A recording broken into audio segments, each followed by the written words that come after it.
Irmãos, graça e paz da parte do nosso Senhor e Salvador Jesus Cristo. Nós estamos aqui para deixar uma mensagem da palavra de Deus aos irmãos e hoje nós vamos estar falando sobre o poder da oração. E o personagem que nós usaremos, desculpem, é Daniel, um personagem bíblico que nós temos grande respeito, grande admiração, um grande homem de Deus e que sempre tem muito a nos ensinar. E antes da gente ler o texto, nós vamos estar orando. Essa palavra ela vai estar dividida em duas partes. O título dessa mensagem é o poder da oração. E na primeira parte, nós falaremos sobre a vida de oração de Daniel. E a segunda parte, nós falaremos o poder da oração na vida de Daniel. Quais foram as consequências, quais foram os frutos, colhidos por Daniel, por ele ter uma vida de oração. Nós temos um Deus que preza pelo relacionamento. Um dos motivos que levou Jesus a encarnar-se é aproximar o divino do humano. A palavra de Deus diz que Deus Pai é espírito. Então, como que nós, seres corpóreos, seres humanos, iríamos nos relacionar com Deus que é espírito? Havia uma distância. E a encarnação de Jesus trouxe o divino para mais próximo do humano. Então nós temos hoje como se relacionar com Deus através do seu Filho Jesus Cristo. E uma das formas da gente se relacionar é através da oração, porque a oração é um diálogo, a oração é uma conversa, onde você fala espontaneamente, onde você fala sinceramente, onde você fala como se você estivesse conversando com um inimigo, com um amigo íntimo, com um amigo muito próximo. Mas antes da gente tratar do poder da oração, vamos orar. Pai, em nome de Jesus, nós pedimos a orientação e a direção do Senhor para esse momento de oração, que a palavra seja conduzida pelo Teu Espírito Santo nessa tarde, que o Senhor não deixe nada sem ser dito daquilo que o Senhor tem planejado, e que Teu Espírito Santo esteja conduzindo, e que esta palavra traga edificação e transformação para as vidas que forem alcançadas. Ajuda-nos nessa tarde, em nome de Jesus. Amém. Nós leremos apenas um versículo, é de Daniel, capítulo 6, versículo 10, que diz assim: Daniel, pois, quando soube que a escritura estava assinada, entrou em sua casa e, em cima no seu quarto, onde havia janelas abertas do lado de Jerusalém, 3 vezes por dia se punha de joelhos e orava, e dava graças diante do seu Deus, como costumava fazer. Eu quero começar dizendo a vocês que a história de Daniel na cova dos leões, é o que nós vamos ver aqui no capítulo 6, ela começa quando o rei Dario nomeou 120 sátrapas, ou 120 governadores, para administrar o seu império. E sobre esses 120 governadores ou sátrapas, o rei colocou 3 presidentes, 3 governadores. Seriam, assim, espécies de superintendentes. Então, há uma organização governamental, há uma estrutura governamental. Tem um rei, tem 3 presidentes ou governadores e 120 sátrapas. E desses presidentes, era o rei, 3 presidentes e 120 governadores. E dentre esses 3 presidentes, Daniel era um. E o rei estava muito preocupado com a corrupção no seu império. E essa foi a causa que levou o rei Dario a constituir 120 sátrapas e 3 governadores. Eu vou ler o texto para você de Daniel capítulo 6, versículo 2, que diz assim: sobre eles 3 presidentes, dos quais Daniel era um, aos quais estes sátrapas dessem conta para que o rei não sofresse dano. Então, como eu já disse, rei, 3 presidentes, 120 governadores. E estes 120 governadores, eles prestavam contas aos 3 presidentes, e os 3 presidentes ao rei. Né? Esses três presidentes, eles eram como fiscais do tesouro público, fiscais do erário. Né?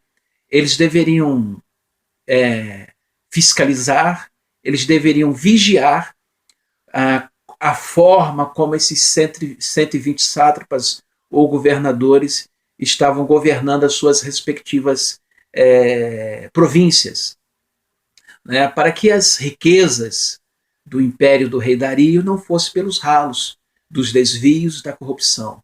Né? Até parece com uma nação que a gente conhece. Né? No reino de Dario, a corrupção estava instalada dentro do seu palácio, nas esferas governamentais, nas rodas mais altas do seu governo.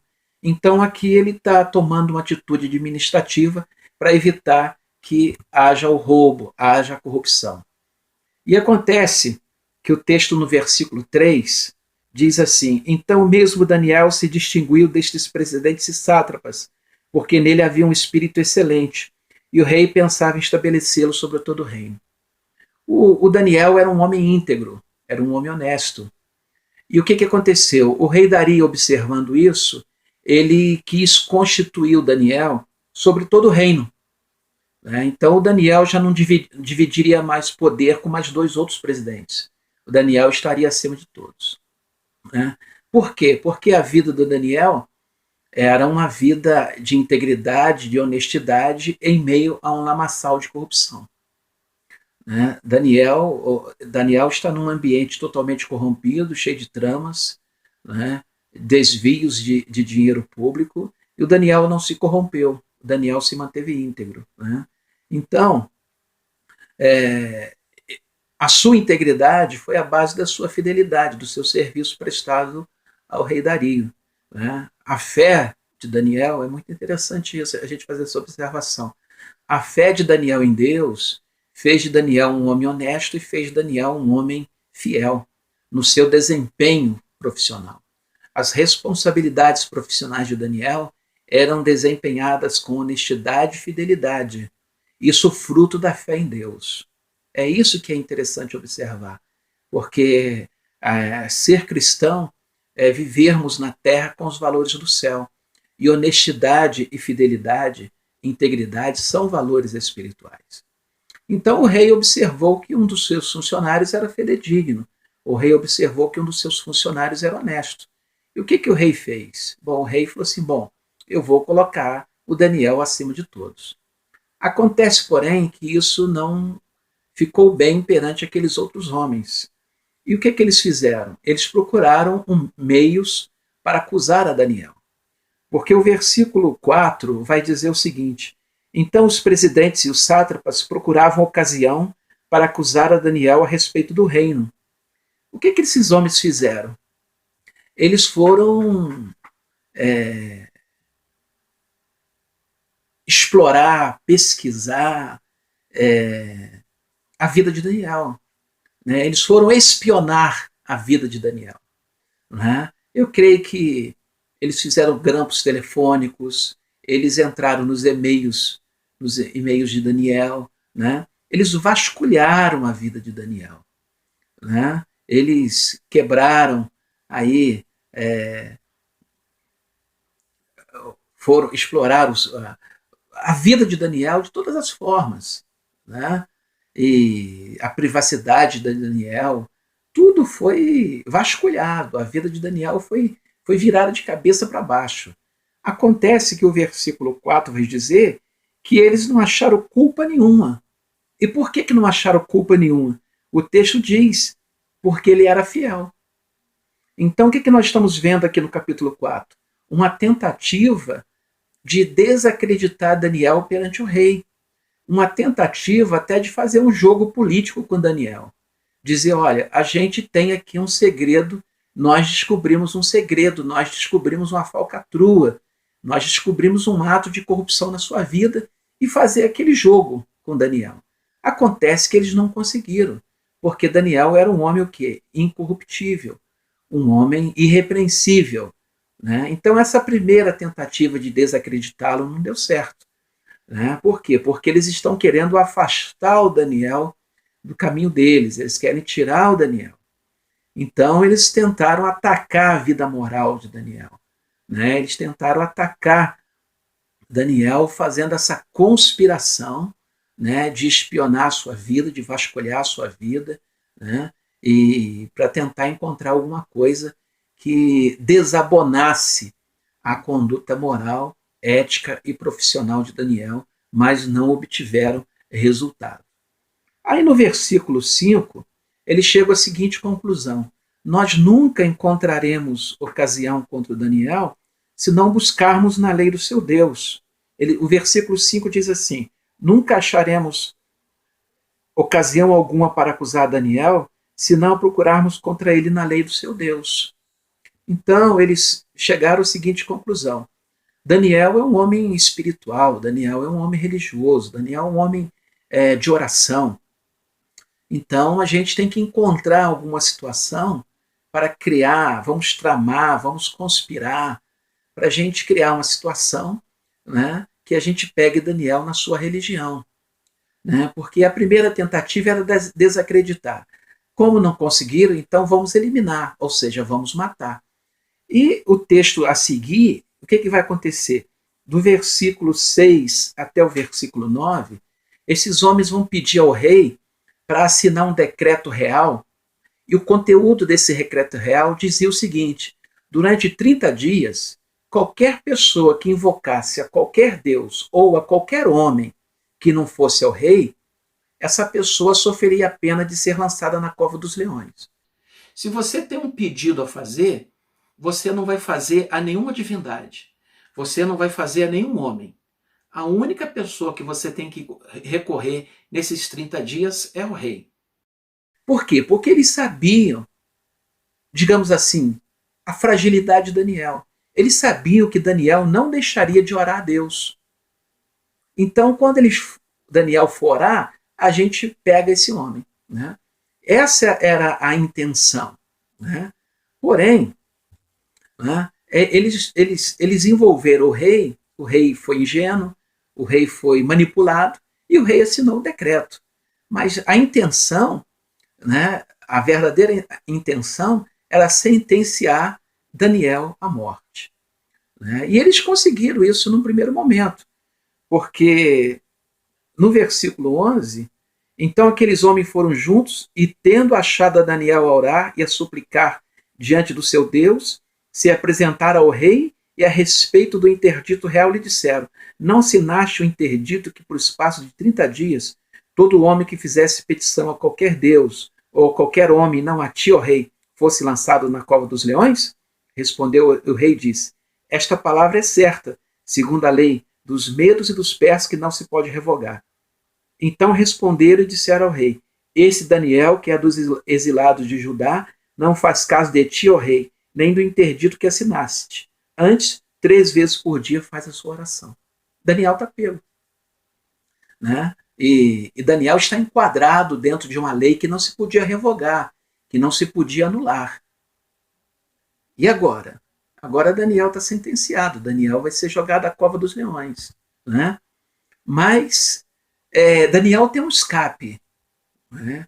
E nesta manhã, nessa tarde melhor, nós vamos estar falando sobre a vida de oração deste homem. E na segunda parte desse estudo, dessa mensagem, nós vamos falar sobre o poder da oração, e a oração foi um meio de livramento para Daniel. A oração foi um meio que fez com que Deus viesse a favor, em socorro de Daniel, o livrasse. Mas antes disso, nessa primeira parte, nós falaremos sobre a vida de oração de Daniel. E eu volto a ler com vocês o versículo 10, porque o versículo 10 diz assim: Daniel, pois, quando soube que a escritura estava assinada, entrou em sua casa, em cima no seu quarto, onde havia janelas abertas do lado de Jerusalém, 3 vezes no dia se punha de joelhos e orava e dava graças diante do seu Deus, como costumava fazer. Lembram de quem era Daniel? Daniel, na estrutura governamental do rei Dario, ele estava no segundo escalão, somente abaixo do rei, dividindo o poder com 2 presidentes. E esses 3 homens supervisionavam 120 governadores. Ou seja, 40 governadores para cada um.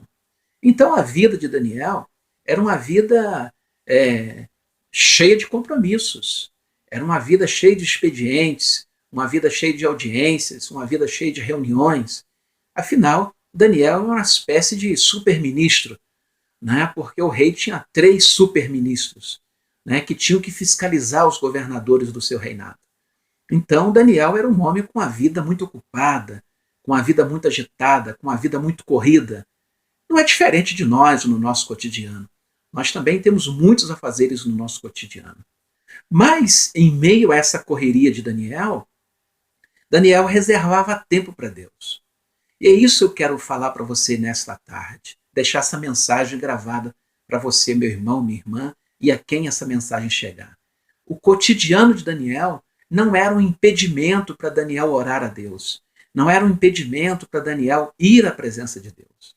Porque o texto vai dizer que 3 vezes por dia ele se punha de joelhos, orava, dava graças diante do seu Deus, como costumava fazer.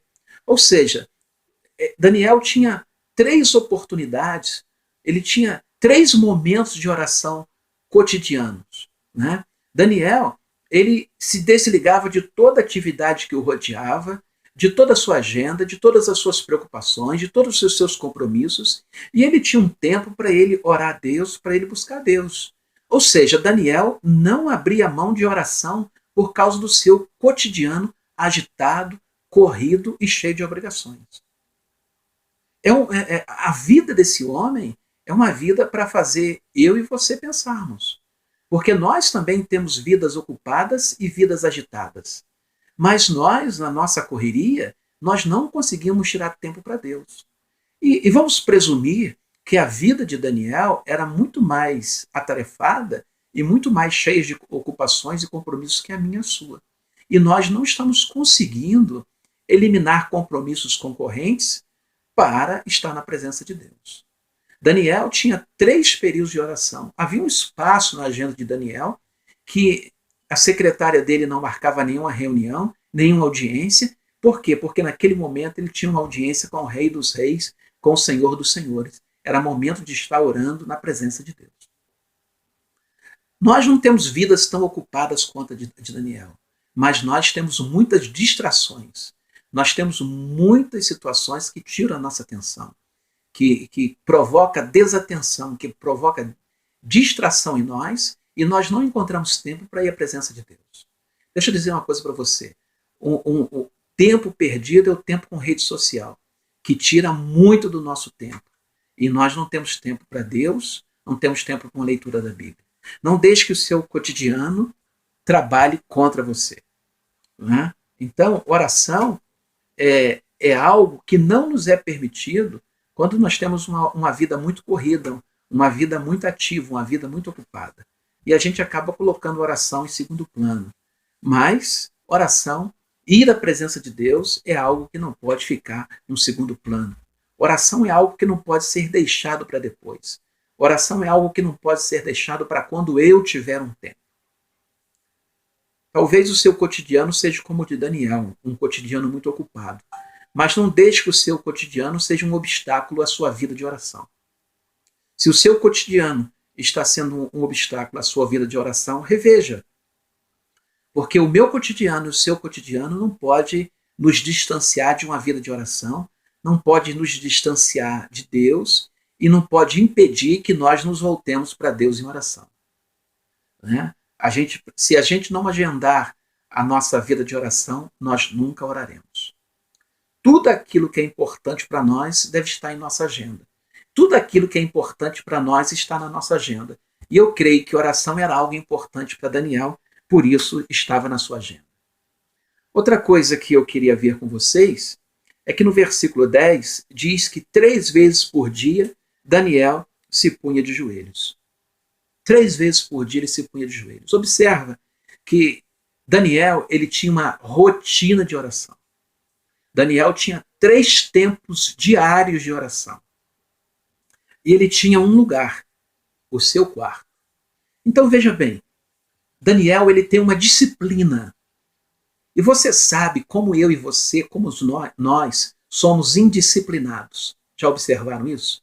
Agora, Daniel tinha uma disciplina. Ele tinha um lugar para orar, versículo 10, no seu quarto, e ele tinha 3 tempos de orar, 3 vezes ao dia.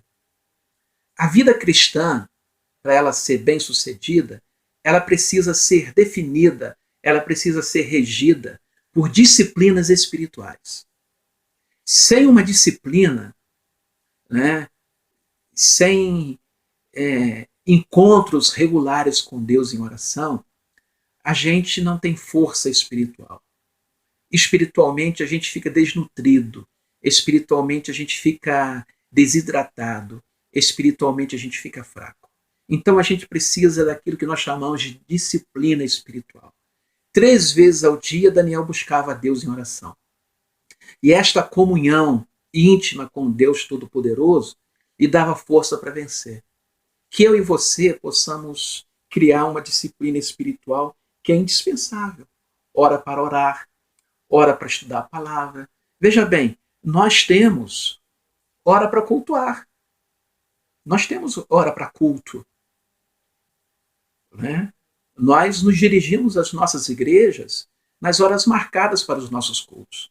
Por que, que a gente não tem momentos de oração no nosso cotidiano? Isso seria muito saudável. Porque sem disciplinas espirituais não há vida espiritual. Muito menos uma reação cristã na hora da adversidade.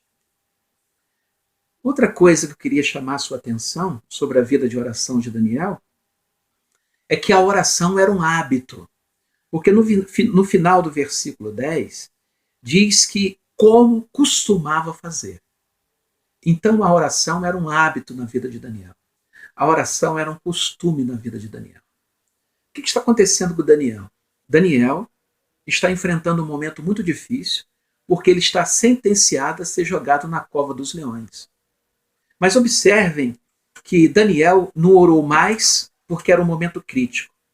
Ele manteve o seu costume de oração. Ele manteve a sua regularidade de oração. Ele manteve o seu hábito de oração. Oração não é para os momentos que eu percebo que as coisas estão dificílimas. Tem cristãos, tem pessoas que só oram quando a chapa esquenta. Só lembram de Deus, de orar, quando as coisas fogem do controle. Ah, está muito difícil, eu preciso orar. Está muito complicado, eu preciso orar. As pessoas às vezes confundem Deus com os bombeiros. Nós só lembramos dos bombeiros numa emergência.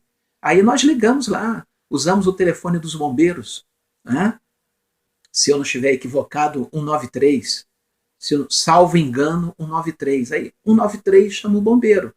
Fora disso, a gente esquece desses profissionais que são importantíssimos no nosso cotidiano. Se não está sendo no meu, está sendo na vida do meu próximo.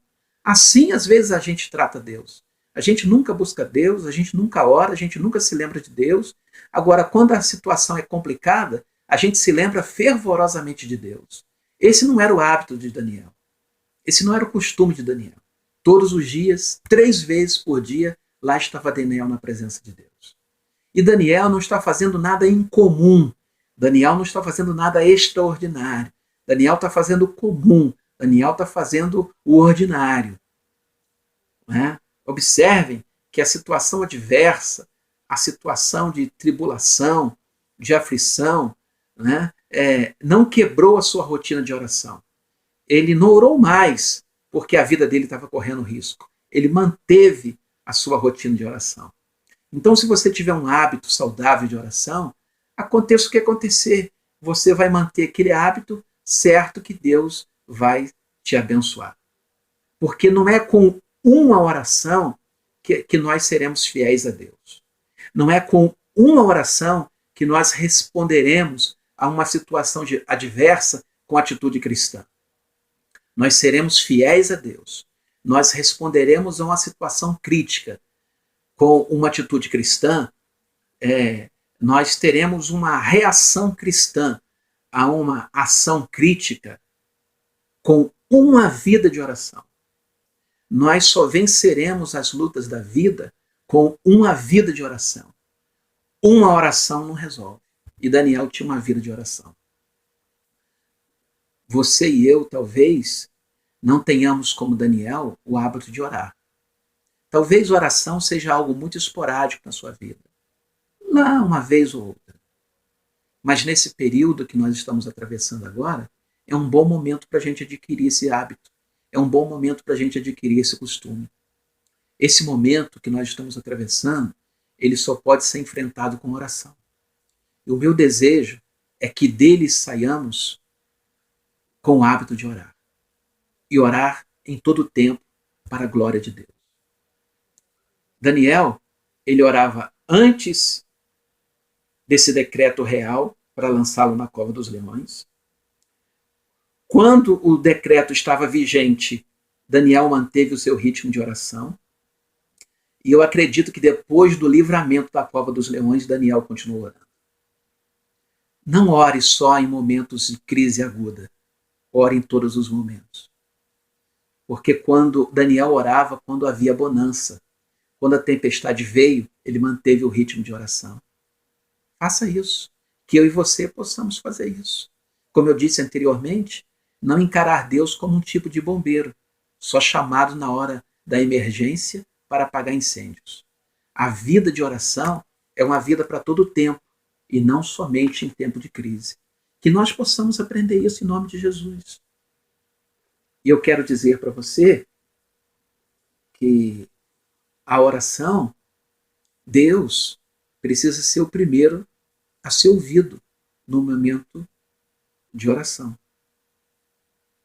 Porque o texto diz que quando soube que a escritura estava assinada, entrou na sua casa, em cima do seu quarto, onde havia janelas abertas da banda de Jerusalém, 3 vezes por dia se punha de joelhos e orava. Daniel não procurou ninguém. Daniel foi diretamente a Deus. Deus precisa ser o primeiro a ouvi-lo na hora da sua adversidade, na hora da sua dor, na hora da sua crise, na hora do seu combate. Antes de falar com quem quer que seja, fale com Deus. Porque foi isso, quando ele soube, quando a notícia chegou, diz o texto, quando soube, entrou em casa, em cima do seu quarto.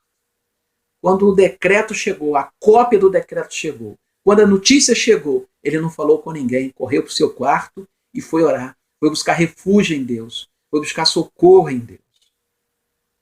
Isaac Newton, ele tem uma frase, é uma das leis, né? Para toda ação existe uma reação. Essa frase não é um ditado popular. Essa frase é de Isaac Newton. Para toda ação existe uma reação. E qual foi a reação de Daniel frente à notícia que chegou? Oração. O que Daniel está enfrentando? Um conluio, uma conspiração. Macunaram-se, né? Fizeram um acordo pérfido, desonesto, maldoso. Tentaram desacreditar o Daniel. Depois, não conseguindo desacreditá-lo, criaram um estratagema para matá-lo. Daniel foi vítima de uma orquestração de homens corruptos para levá-lo à morte. Talvez você esteja sendo vítima de calúnia, de difamação, de injúria, de perseguição, ou qualquer tipo de maldade humana. Não revide, ore. A palavra de Deus vai dizer assim, orai pelos que vos perseguem. Se tem alguém te perseguindo, a melhor reação é a oração, porque você vai estar colocando essa situação diante de Deus. Daniel, ele não revida com as mesmas armas. Né?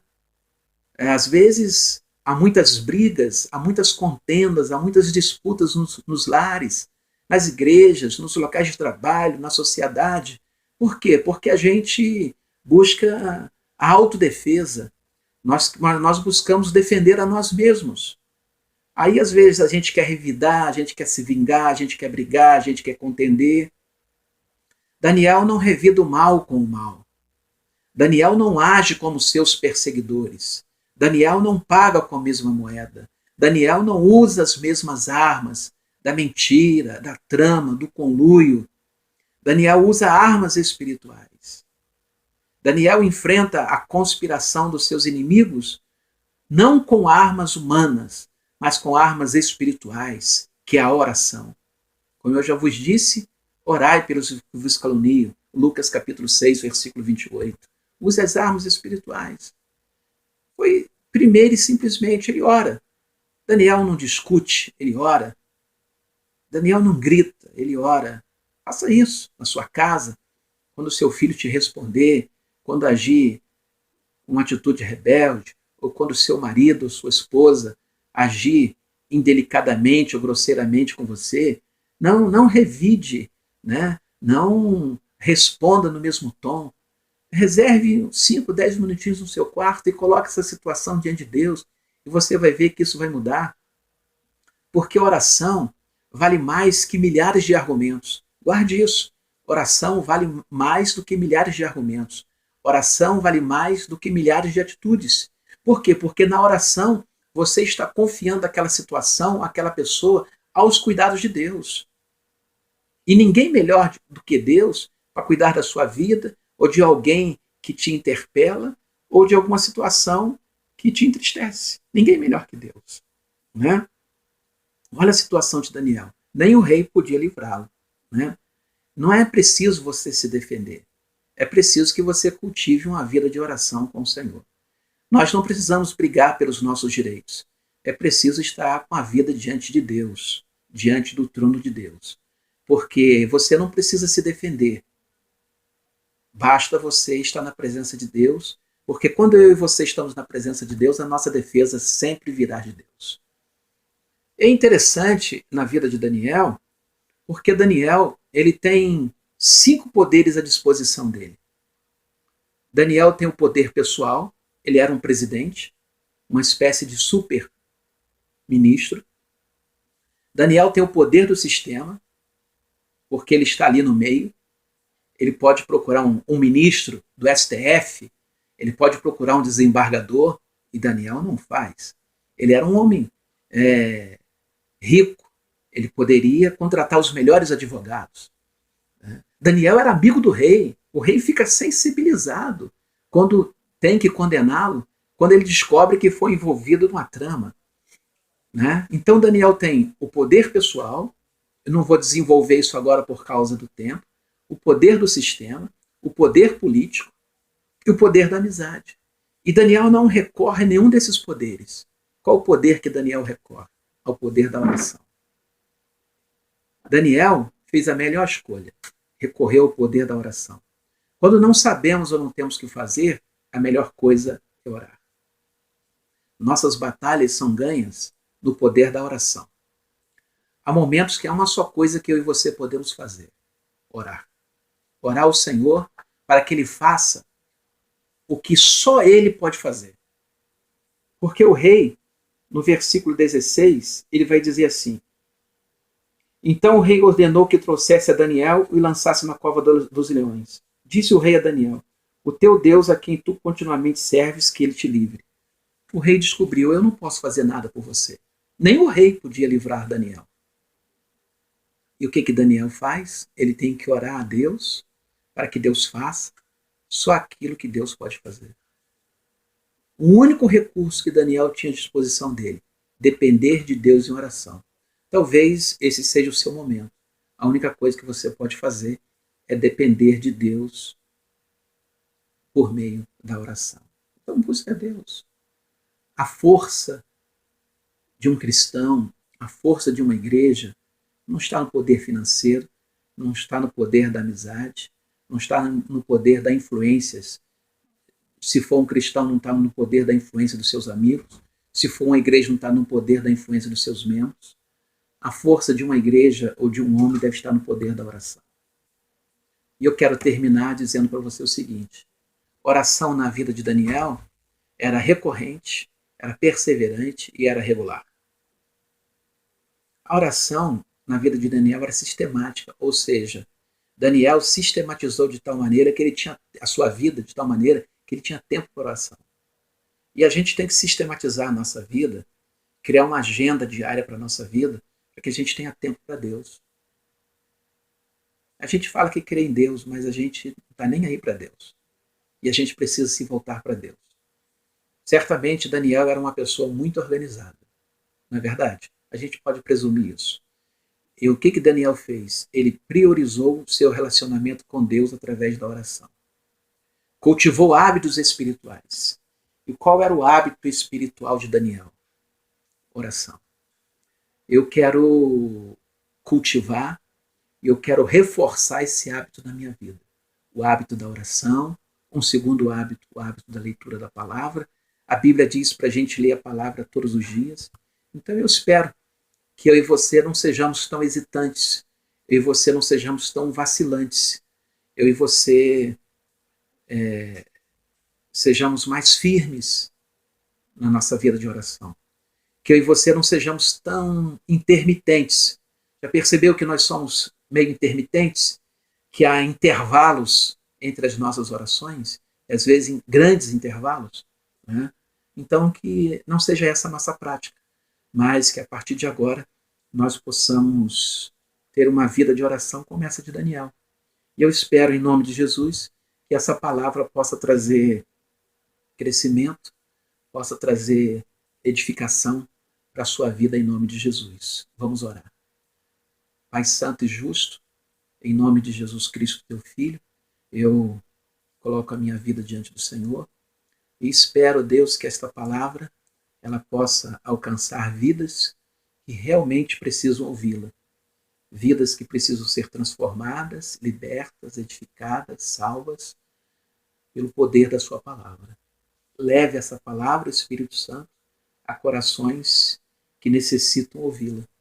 Ó Deus, e assim eu espero que a tua palavra não volte vazia, mas faça aquilo que lhe apraz, ó Deus. Que ela cumpra o propósito pela qual foi designada, em nome de Jesus. Amém. Que Deus abençoe a todos, em nome de Jesus.